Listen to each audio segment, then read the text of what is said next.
विदेशी धर्म के प्रभाव में आकर हमारे जनजातीय समाज को नुकसान पहुंचा रहा है हेमंत सोरेन। यह बातें पूर्व मुख्यमंत्री रघुवर दास ने प्रेस कॉन्फ्रेंस कर कही। उन्होंने कहा कि पेसा एक ज्वलंत मुद्दा है। 1996 में भारत सरकार ने देश के करीब करीब राज्यों में लागू करवाया। अपनी संस्कृति और आज़ादी के लिए अनगिनत वीर सपूतों ने शहादत दी है। झारखंड आज पूछता है कि पेसा कानून कब लागू होगा, कब तक हम लोग को अपना हक और अधिकार मिलेगा। क्या पेसा कानून इसलिए लागू नहीं कर रहे हैं कि हमारी सरकार गिर जाएगी? पंचायती राज विभाग ने 2023 में आम लोगों से इस मामले पर राय मांगी गई थी। पंचायती राज विभाग ने बैठक कर सहमति जताई और उसे विधि विभाग भेजा गया। विधि विभाग ने भी 2024 को पेसा नियमावली को सहमति दी। झारखंड की जनता अब यह जानना चाहती है कि किस कारण से पेसा कानून लागू नहीं हो रहा है। विदेशी धर्म वाले से हमारा वोट नुकसान होगा, जिसके चलते यह कानून लागू नहीं कर रहे हैं। विदेशी धर्म मानने वाले हमारे आदिवासी समाज का नुकसान पहुंचा रहा है। झारखंड में विदेशी धर्म मानने वाले लोग नहीं चाहते हैं कि यहाँ 5वीं अनुसूची लागू हो। विदेशी धर्म मानने वाले लोग के सामने सरकार घुटने टेक दिया है। वह आदिवासी समाज को गुमराह कर रहा है। विदेशी धर्म मानने वाले लोग सरकार में मंत्री बने हुए हैं और इसके दबाव में पेसा कानून लागू नहीं हो रहा है। सुनिए और क्या कह रहे हैं रघुवर दास। झारखंड पूछता है पेसा कानून कब लागू। आज झारखंड की जनजाति समाज, आदिवासी समाज सरकार से पूछता है कि कब हमको स्वशासन का अधिकार मिलेगा। 5.5 वर्ष पार्ट 1 और पार्ट 2 को मिलाकर माननीय हेमंत सोरेन जी मुख्यमंत्री है।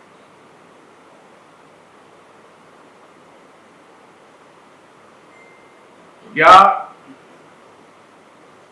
पेसा कानून लागू होने से इस सरकार को खतरा है? क्या ये झारखंड की जनता जानना चाहती है। क्या इसी मंशा के डर से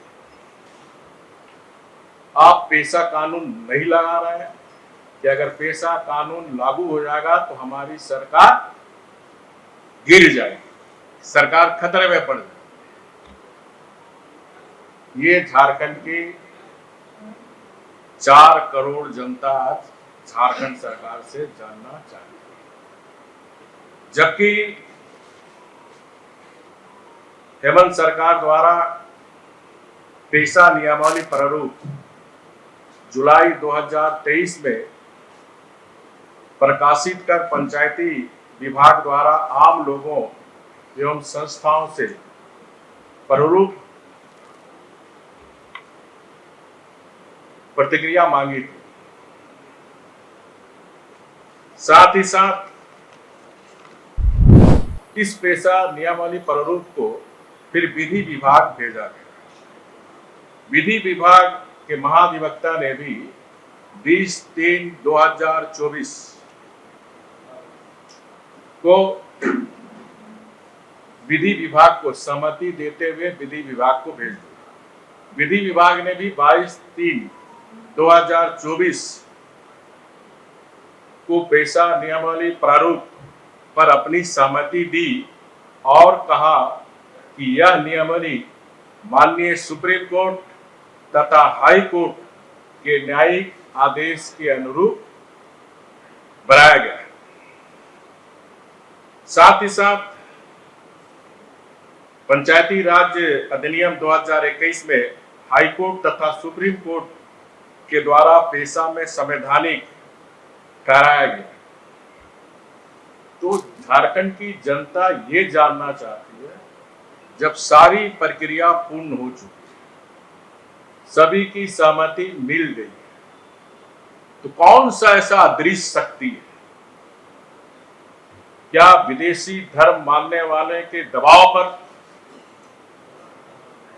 ये पेसा कानून झारखंड सरकार लागू नहीं कर रही है? क्या वो विदेशी धर्म के मानने वाले लोग जो हमारी प्राचीन काल से जो झारखंड की रूढ़िवादी व्यवस्था, उस व्यवस्था को स्वीकार करने नहीं चाहती है? उनको लगता है कि ये पंचायती राज व्यवस्था कानून बनने से विदेशी धर्म वाले लोग को कहीं न कहीं नुकसान होगा और हमारा सरना समाज, जनजाति समाज को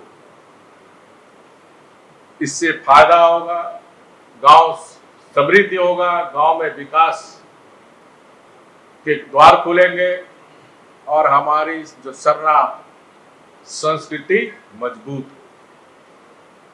ये सरकार को स्पष्ट करना चाहिए। ये जो विदेशी धर्म के मानने वाले लोग हैं, ये लोग क्षेत्र में भी कंफ्यूजन कर रहे हैं, क्योंकि मैं कल पलामू लौटने के दरमियान लेतेहार जनजाति समाज से लोग से मिला। सबका मानना था कि पेशा कानून बनना चाहिए, लेकिन इस सरकार विदेशी धर्म के मानने वाले के दबाव में वोट बैंक और तुष्टीकरण की राजनीति के कारण अबुआ राज में जहां एक आदिवासी मुख्यमंत्री उनके संस्कृति और उसके अधिकार पर इस सरकार के द्वारा हमला हो रही है।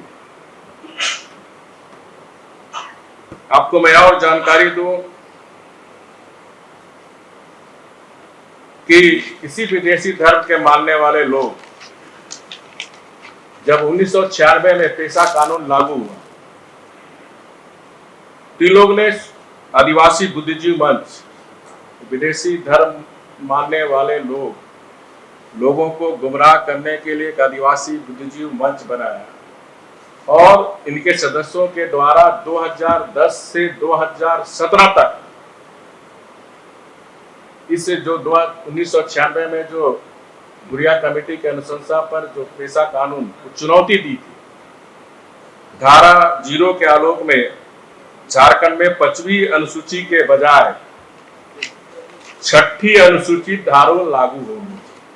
ये जो विदेशी धर्म के मानने वाले लोग हैं, ये नहीं चाहता 5वीं अनुसूची के तहत जो हमारा शेड्यूल 13 जिला 112 प्रखंड है, उस पे स्वशासन या जो रूढ़िवादी परंपरा वो लागू ना हो, 6ठी अनुसूची हो। लेकिन सुप्रीम कोर्ट ने फैसला दिया झारखंड में 5वीं अनुसूची में ही प्रावधान लागू करने का प्रावधान, जजमेंट सुप्रीम कोर्ट 2017, क्योंकि पारंपरिक अनुसूचित क्षेत्र में पारंपरिक ग्राम सभा तथा ग्राम प्रधान, मालकी मुंडा जो व्यवस्था है उनका, वो नियम रहेगा जहां ग्राम सभा सदस्य ग्राम प्रधान निर्वाचित या नियमित नहीं हो, नामित नहीं हो।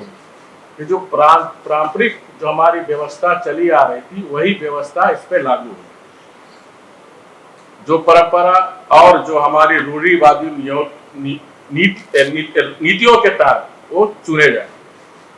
6वीं अनुसूची में जबकि स्वायत्ता जिला परिषद, ऑटोनमस आपका डिस्ट्रिक्ट काउंसिल तथा रीजनल काउंसिल का प्रावधान, 6ठी अनुसूची में ऑटोनमस डिस्ट्रिक्ट काउंसिल तथा रीजनल काउंसिल का प्रावधान, जिसमें सभी सदस्य निर्वाचन तथा नामांकन की प्रक्रिया से चुने।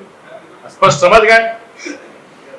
और ये विदेशी धर्म के मानने वाले लोग इसीलिए इस पंचायती अधिनियम का विरोध कर रहा और सरकार उसके सामने घुटने टेकेगी। खबर का मतलब बवाल न्यूज। हमारे चैनल को सब्सक्राइब जरूर करें।